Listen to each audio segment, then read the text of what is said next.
So today we're making a road, and we're doing this because I keep driving in the front of my yard, and that prevents me from having the nice grass that I desire. Also, it compacts the grass and leave ruts in the yard. And I don't like the idea of me constantly driving over my leach field. I don't want it to fail in the future, so I've always wanted to do this, and it seems like today is just the best day to do it.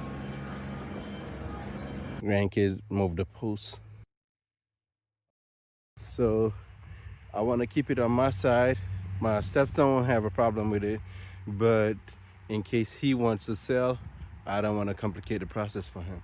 So this is going to be a two-phase deal because I have to come out somewhere right here, but I have a lot of muscadines and I don't really want to mess with that. Truth be told, I could just get rid of these trees right here, and I may very well do that. But now I'm getting rid of my plants right here, and I'm okay with that too. But I don't have the chainsaw ready, so that might be another day.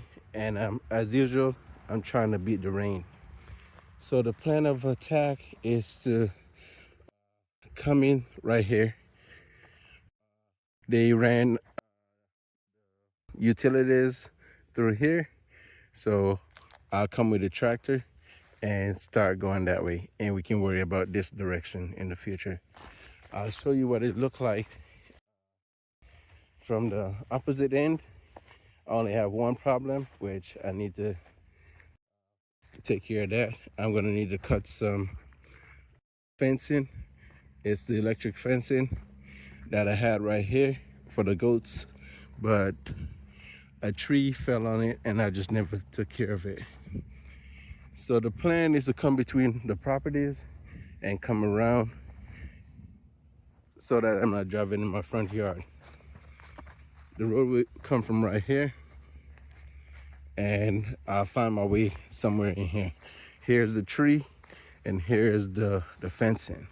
So I don't know how I'm gonna cut that. I'll probably just get a machete, cut it and part it in two, and worry about that later. So we'll go going from here. I think it may be a little, about 150 feet. So gotta get the tractor ready, and I also want to get a machete and see if I could cut the fencing.